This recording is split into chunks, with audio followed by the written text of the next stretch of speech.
দর্শক সবাইকে স্বাগত জানাচ্ছি আমাদের ক্রিকফিঞ্জির নিয়মিত আয়োজনে। আমি চেষ্টা করছি প্রতিদিন আপনাদেরকে বিপিএল নিয়ে নতুন নতুন আপডেট দেওয়ার জন্য। আমার কাছে আজকের যে নতুন আপডেটটা সেটা হয়তো অনেকেই শুনে খুশি হবেন, বিশেষ করে খুলনার যারা সমর্থক, যারা খুলনা অঞ্চলের মানুষ ওই দিকে যারা থাকেন তাদের জন্য মনে হয় যে সুখবরটা ভালোই লাগবে। আমার কাছে যেটা মনে হয়, এইবারে বিপিএলকে কেন্দ্র করে সবার আগে সাইনিংটা যে শুরু করেছিল সেটা হচ্ছে ঢাকা ক্যাপিটালস। তারা এখন পর্যন্ত অফিসিয়ালি জানায়নি বা আনুষ্ঠানিকভাবে তারা কোনো ক্রিকেটারের নাম জানায়নি, কিন্তু আপনারা ক্রিকফেঞ্জিতে যারা চোখ রাখেন, ক্রিকফেঞ্জির কল্যাণে যারা এখন পর্যন্ত জেনে গেছেন যে মুস্তাফিজুর রহমানকে তারা সাইন করেছে। ঢাকা ক্যাপিটালসের এমন সাইনিংয়ের পর এই খবরটা যখন ছড়িয়ে পড়ে, তারপর থেকে কিন্তু বরিশাল, চিটাগং কিংস তারাও কিন্তু নিজেদের সাইনিংগুলোর খবর জানানোর চেষ্টা করছে, কথা বলছে, কাকে কাকে আনা যায় সেটা নিয়ে তারা ভাবছে। এই যখন পরিস্থিতি, ফরচুন বরিশাল এবং চিটাগং কিংস নিয়ে এত বেশি আলোচনা, তখন অনেকের মাঝে একটা বড় প্রশ্ন ছিল যে এই যে চিটাগং এবং বরিশাল এত এত ক্রিকেটার সাইন করছে, বাকিদের আসলে আপডেটটা কি? বাকিদের কোনো আপডেট কেন পাওয়া যাচ্ছে না? তার মানে হচ্ছে কি বাকি দলগুলো কি নিজেদের স্কোয়াড সাজাচ্ছে না বা রিটেন করছে না কাউকে, কিংবা নতুন করে কারোর সঙ্গে সরাসরি চুক্তিতে যাচ্ছে না? এইটা নিয়ে একটা বড় সংশয় তৈরি হয়েছিল সবার মাঝে, সবাই একটা শঙ্কা তৈরি হয়েছিল। সেই উত্তরটা নিয়ে আমি একটা দলের উত্তর দিতে পারবো আপাতত। এখন যেটা বললাম, যে একটু আগে যেটা বললাম, যে আপনারা হয়তো খুলনার দিকের মানুষরা আপনি একটু খুশি হতে পারে, যেটা হচ্ছে যে খুলনা টাইগার্স গত সিজনের শুরুটা দারুণ করেছিল। খুব সম্ভবত প্রথম 5 ম্যাচে তারা 5টা ম্যাচে জয় পেয়েছিল, কিংবা 6 ম্যাচের 5টাতে জয় পেয়েছিল। এরকম একটা পারফরমেন্সের পর এনামুল হক বিজয়ের দল, নাসুম আহমেদ খেলেছিলেন, তারা শেষ পর্যন্ত শিরোপা জিততে পারেনি। এটা খুলনার যারা সমর্থক আছেন তাদের জন্য অনেক বড় একটা হতাশার। সেই মৌসুমে তাদের খেলেছিলেন কে?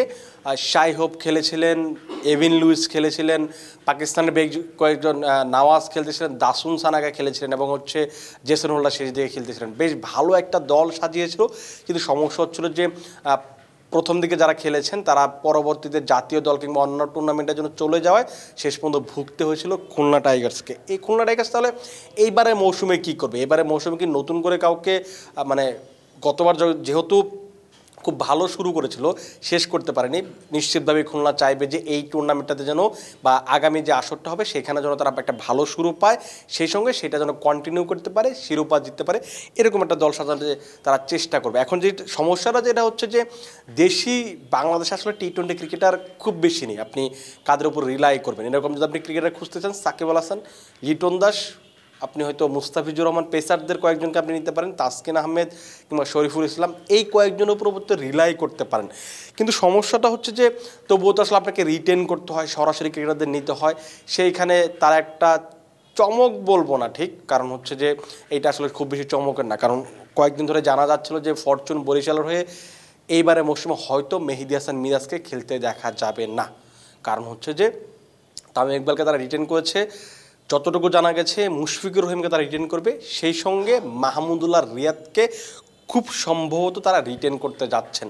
এখন যদি তামিম ইকবালকে তারা যদি ডিরেক্ট সাইন করে, মুশফিক এবং রিয়াদকে যদি তারা রিটেন করে, সেক্ষেত্রে 3টা জায়গাতে তার ফিল আপ হয়ে যাবে, যেটা প্রাথমিকভাবে এখন পর্যন্ত জানা গেছে পুরনো ফ্র্যাঞ্চাইজিরা একটা ডিরেক্ট সাইনিং করতে পারবেন দেশিদের ক্ষেত্রে, আর দুটো রিটেন করতে পারবেন, তাহলে তার জায়গাটা ফিল আপ। এখন মিরাজ তাহলে কোথায় খেলবেন? সেই উত্তরটা খুলনা টাইগার্সে খেলবেন।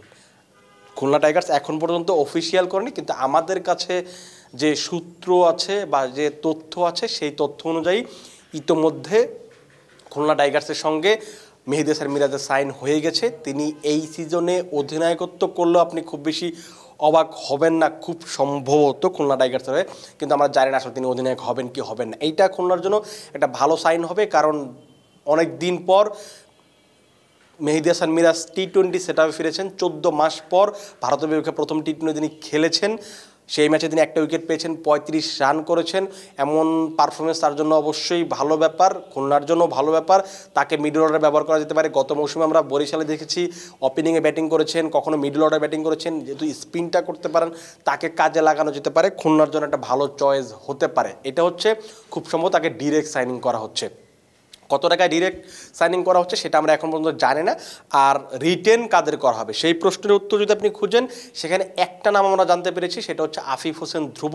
তিনি গত মৌসুমে তাদের হয়ে খেলেছিলেন, খুব বেশি ভালো খেলেছিলেন এইটা হয়তো বলা যাবে না, কারণ বেশ কয়েকটা ম্যাচে তিনি ভালো খেলেছিলেন, কিন্তু পুরো টুর্নামেন্ট জুড়ে আফিফের মতো ক্রিকেটারের কাছে যে ধরনের পারফরমেন্স মানুষ আশা করে সেইটা তিনি কখনোই দিতে পারেননি। সেই কারণে হয়তো আপনি যদি বলেন খুলনার ব্যর্থতার একটা বড় কারণ ছিল আফিফের ধারাবাহিক পারফরমেন্স না করা, সেই সঙ্গে এনামুল হক বিজয়ের ধারাবাহিক পারফরমেন্স না করা। সো ওই দুইটা জায়গায় যেটা রিটেন করা যাবে সেখানে একটা অপশন হচ্ছে আফিফ হোসেন ধ্রুব। এই সিজনটা নিশ্চিতভাবে চাইবেন নিজের করে নেওয়ার জন্য, কারণ অনেক দিন ধরে জাতীয় দলের সেটআপের বাইরে আছেন। আপনি যদি বিপিএলে ভালো খেলতে না পারেন, আপনি কখনোই জাতীয় দলের চান্স পাবেন না, সেটা আপনি ভালো করেই জানেন। আফিফ নিজেও এটা জানে। আফিফের জন্য এবার একটা চ্যালেঞ্জ থাকবে যে এই বিপিএলে অন্তত 350-400 রান করে ভালো স্ট্রাইক রেটে রান করে জাতীয় দলের সেটআপে ফেরা, কারণ যেহেতু 26 বিশ্বকাপ সামনে আছে, 26 বিশ্বকাপকে কেন্দ্র করে আবার টি-20 সেটআপটা নতুন করে গোছানো হচ্ছে। আপনি যদি বিপিএলে পারফর্ম করতে পারেন, সেই সেটআপে আপনার আসার একটা সুযোগ থাকবে। আফিফ নিশ্চিতভাবেই সেই সুযোগটা নিতে চাইবে। এই হচ্ছে খুলনার আপাতত আপডেট। আরেকটা জিনিস যেটা হচ্ছে, আমরা যতটুকু জানা গেছে এখন পর্যন্ত এটা নিশ্চিত না যে এনামুল হক বিজয় খুলনাতে থাকবেন কিনা, কিন্তু যতটুকু শোনা গেছে তিনি খুব সম্ভবত খুলনাতে থাকছেন না, বা তার সঙ্গে কন্ট্রাক্ট রিনিউ করছেন না, কিংবা আপনি বলতে পারেন তাকে রিটেন করছে না। নাসুম আহমেদ ছিলেন, নাসুম আহমেদের সঙ্গে হবে কিনা চুক্তিটা রিটেন হবে কিনা সেটাও আমরা এখন পর্যন্ত জানি না, কিন্তু এই দুজন যে সাইন হয়ে গেছে মোটামুটি সেটা আমরা বলতে পারি। আপনারা হয়তো খুব দ্রুতই 1 দিন 2 দিন কিংবা আজকেও আপনারা হয়তো সেটা একটা অফিসিয়াল ঘোষণা পেয়ে যেতে পারেন। আমার যতটুকু ধারণা বা আমরা যতটুকু জানতে পেরেছি, খুলনা আপাতত এই দুজন ক্রিকেটারের সঙ্গে সাইন করেছে, বাকিরাও চেষ্টা করছে। আর যেটা বলছিলাম যে বরিশাল এবং হচ্ছে চিটং কিংস ইতিমধ্যে বেশ কয়েকটা ভালো সাইনিং করে ফেলেছে। চিটং কিংস আমরা আপনাদেরকে জানিয়েছি মনিলের সঙ্গে চুক্তি করেছে, অ্যাঞ্জেলো ম্যাথিউসের সঙ্গে চুক্তি করেছে, ওসমান খান, হায়দার আলী, এই বেশ কয়েকজন ক্রিকেটারের সঙ্গে চুক্তি করেছে। তাদের দেশি কয়েকজনের সঙ্গে কথা হচ্ছে, খুব বড় কয়েকটা নামের সঙ্গে কথা হচ্ছে। খুব সম্ভবত তারা 1-2 দিনের মাঝেই সেটার একটা অফিসিয়াল ঘোষণা দিয়ে দিবে, আমরা যতটুকু জানতে পেরেছি। আর বরিশালের তো আপনারা নিশ্চিতভাবে জেনে গেছেন বেশ কয়েকজন তারকা ক্রিকেটার, ডেভিড মিলার, কাইল মেয়ার্স, তারপরে হচ্ছে দাভিদ মালান, তামিম ইকবাল খেলবেন। এই বেশ কয়েকজন ক্রিকেটারের সঙ্গে তাদের চুক্তি হয়ে গেছে, তারা এই মৌসুমে খেলতে আসবেন। ধরে নেওয়া যাচ্ছে যে বরিশালে এবার একটা বড় চমক দেখাবে, সেই সঙ্গে চিটাগং কিংসও একটা চমক দেখাবে। খুলনা টাইগার্স কতটা পারবে সেটা হয়তো সামনে যত সময় যাবে তত আমরা বলতে পারবো, যেহেতু এখন পর্যন্ত সময় আছে। ড্রাফট 14 তারিখে শুরু হবে, তার আগে প্রত্যেকটা ফ্র্যাঞ্চাইজির সুযোগ থাকছে বিদেশি ক্রিকেটারের সঙ্গে চুক্তি করার। যেহেতু গত মৌসুমে তারা ভালো শুরুর পর ফাইনাল খেলতে পারেনি, এবার নিশ্চিতভাবে সেই জায়গার অভাবটা বা আক্ষেপটা ঘুচাতে চাবে। সেটা করতে চাইলে নিশ্চিতভাবে বড় একটা ভালো দল সাজাতে হবে, ভালো ক্রিকেটার আনতে হবে। আপনি যদি ফাইনালে খেলতে চান, চ্যাম্পিয়ন হতে চান, আপনাকে রংপুর রাইডার্স কিংবা হচ্ছে কুমিল্লা ভিক্টোরিয়ান্স, ফরচুন বরিশাল যে ধরনের দল সাজায়, খুলনা টাইগার্সকেও সেই পথে হাঁটতে হবে, টাকা খরচ করতে হবে।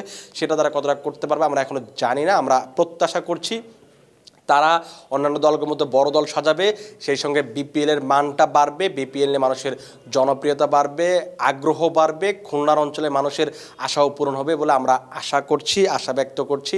আপনারা ভালো থাকুন, সুস্থ থাকুন এবং বিপিএলের আপডেট পেতে অবশ্যই ক্রিক ফ্রেঞ্জির সঙ্গে থাকুন।